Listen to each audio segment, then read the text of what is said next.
ವಿಡಿಯೋದಲ್ಲಿ ಯಾವುದ್ರ ಬಗ್ಗೆ ನೋಡೋಣ ಅಂದರೆ ಲಿಪ್ಸ್ಟಿಕ್ ಬಗ್ಗೆ ನೋಡೋಣ. ಲಿಪ್ಸ್ಟಿಕ್ ಯಾವಾಗಲೂ ಆ್ಯಕ್ಚುಲಿ ನಾವು ಒಂದೇ ಕಲರ್ ಚೂಸ್ ಮಾಡ್ತೀವಲ್ವ, ತುಂಬ ಬೋರಿಂಗ್ ಆಗಿರುತ್ತೆ. ನಮಗೆ ಒಂದು ಲಿಪ್ ಕಲರ್ ನಾವು ಆಲ್ರೆಡಿ ಇಮ್ಯಾಜಿನ್ ಮಾಡಿಟ್ಟಿರ್ತೀವಿ, ಬಟ್ ಅಂಗಡಿಗೆ ಹೋದಾಗ ಯಾವಾಗಲೂ ಆ ಕಲರ್ ಬಂದ್ಬಿಟ್ಟು ನಮ್ಗೆ ಸಿಗೋಲ್ಲ. ಸೊ ಆ ಥರ ಇದ್ದಾಗ ನಾವು ಯಾವ ಥರ ಮಾಡ್ಬೋದು ಅಂತ ಹೇಳ್ಬಿಟ್ಟು ತೋರಿಸ್ತೀನಿ. ಲಿಪ್ಸ್ನ ಬಂದ್ಬಿಟ್ಟು ತುಂಬ ಟೇಕ್ ಕೇರ್ ಮಾಡ್ಕೋಬೇಕಾಗಿರೋದು ತುಂಬ ಮುಖ್ಯ. ಲಿಪ್ಸ್ಟಿಕ್ ಹಾಕಿದಾಗ ಅದು ತುಂಬ ಚೆನ್ನಾಗಿ ಕಾಣಿಸುತ್ತೆ. ಟಿಪ್ ನಾನು ಹೇಳ್ತೀನಿ, ಯಾವಾಗಲೂ ಮೇಕಪ್ ಮಾಡೋಕ್ಕೆ ಮುಂಚೆ ಲಿಪ್ಸ್ಗೆ ಫಸ್ಟ್ ಲಿಪ್ ಬಾಮ್ ಅಪ್ಲೈ ಮಾಡಿಬಿಡಿ, ಆಮೇಲೆ ಫುಲ್ ಮೇಕಪ್ ಮಾಡ್ಕೊಳ್ಳಿ.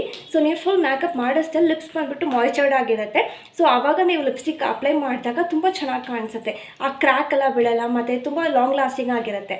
ಹೋಪ್ ಈ ಟಿಪ್ ನಿಮಗೆ ಯೂಸ್ಫುಲ್ ಆಗಿತ್ತು ಅಂತ ತಿಳ್ಕೊಳ್ತೀನಿ. ಬನ್ನಿ ವಿಡಿಯೋ ನೋಡೋಣ. ಸೊ ನೀವು ಯಾವಾಗಲೂ ಮಿಕ್ಸ್ ಆ್ಯಂಡ್ ಮ್ಯಾಚ್ ಮಾಡುವಾಗ ಲಿಪ್ಸ್ಟಿಕ್ಸ್ನ ಒಂದು ಡಾರ್ಕ್ ಶೇಡ್ ತಗೊಳ್ಳಿ, ಒಂದು ಲೈಟ್ ಶೇಡ್ ತಗೊಳ್ಳಿ. ಸೊ ಇದು ಎರಡನ್ನೂ ನೀವು ಮಿಕ್ಸ್ ಮಾಡಿದ್ರೆ ಒಂದು ಬೇರೆ ಶೇಡ್ ಬರುತ್ತೆ, ತುಂಬ ಚೆನ್ನಾಗಿರುತ್ತೆ. ಸೊ ನಾನು ತೋರಿಸ್ತೀನಿ ನಿಮ್ಗೆ ಹೆಂಗೆ ಮಾಡೋದು ಅಂತ ಹೇಳ್ಬಿಟ್ಟು. ನಾನು ಫಸ್ಟ್ ಬಂದುಬಿಟ್ಟು ಒಂದು ಡಾರ್ಕ್ ಮೆರೂನ್ ಲಿಪ್ಸ್ಟಿಕ್ ತಗೊಳ್ತಾ ಇದ್ದೀನಿ, ವೆಟ್ ಆ್ಯಂಡ್ ವೈಲ್ಡ್ದು.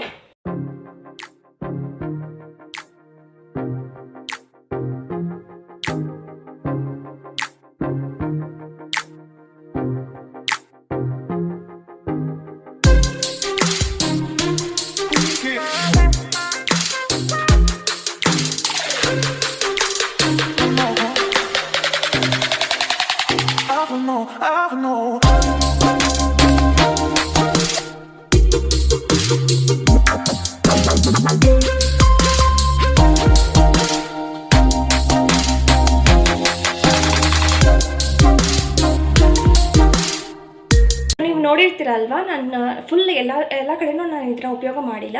ಜಸ್ಟ್ ಸೆಂಟ್ರಲ್ ಮಾತ್ರ ಇದನ್ನ ಯೂಸ್ ಮಾಡಿಬಿಟ್ಟು ಜಸ್ಟ್ ಹಿಂಗೆ ಮಾಡಿದೆ ಅಷ್ಟೇ. ಸೊ ಕಲರ್ ಚೇಂಜ್ ಆಗಿದೆ, ನೋಡಿದ್ರಲ್ಲ, ಒಂದು ಲೈಟ್ ಶೇಡ್ ಬಂದಿದೆ ಮತ್ತು ಒಂದು ಡೆಫಿನೇಷನ್ ಸಿಕ್ಕಿದೆ. ಈಗ ನೋಡಿದ್ರಲ್ವಾ, ನಾನು ಡಾರ್ಕ್ ಶೇಡ್ ಉಪಯೋಗ ಮಾಡಿದೆ ಮತ್ತು ಲೈಟ್ ಶೇಡ್ ಉಪಯೋಗ ಮಾಡಿದೆ. ಈ ಥರ ಅದು ಕ್ರಿಯೇಟ್ ಆಗಿದೆ ಮತ್ತು ಶೇಡು ಬಂದುಬಿಟ್ಟು ಲೈಟ್ ಆಗಿದೆ. ಸೊ ಈ ರೀತಿ ನೀವು ಡಾರ್ಕರ್ ಶೇಡ್, ನಿಮ್ಮ ಹತ್ರ ಜಸ್ಟ್ ಒಂದು ಡಾರ್ಕರ್ ಶೇಡ್, ಒಂದು ಲೈಟರ್ ಶೇಡ್ ಇದ್ದರೆ ಸಾಕು. ಈ ಥರ ನಿಮಗೆ ಬೇರೆ ಶೇಡ್ಸ್ಗಳು ಸಿಗುತ್ತೆ, ನೀವು ತುಂಬ ಹ್ಯಾಪಿ ಆಗ್ತೀರಾ. ನಿಮಗೆ ವಿಡಿಯೋ ತುಂಬ ಯೂಸ್ಫುಲ್ ಆಗಿದೆ ಅಂತ ತಿಳ್ಕೊಳ್ತೀನಿ. ನೀವು ಟ್ರೈ ಮಾಡಿಬಿಟ್ಟು ನನಗೆ ಕೆಳಗಡೆ ಕಮೆಂಟ್ ಮಾಡಿ. ಮುಂದೆ ಒಂದು ಎಕ್ಸೈಟಿಂಗ್ ವಿಡಿಯೋ ಜೊತೆ ಬಂದು ಮೀಟ್ ಮಾಡ್ತೀನಿ. ಅಲ್ಲಿ ತನಕ ನಾನು ಫಾಲೋ ಮಾಡ್ತೀನಿ, ನಿಮ್ಮ ಫ್ರೆಂಡ್ಸ್ಗಾದ್ರೆ ಶೇರ್ ಮಾಡಿ. Sripriya signing off.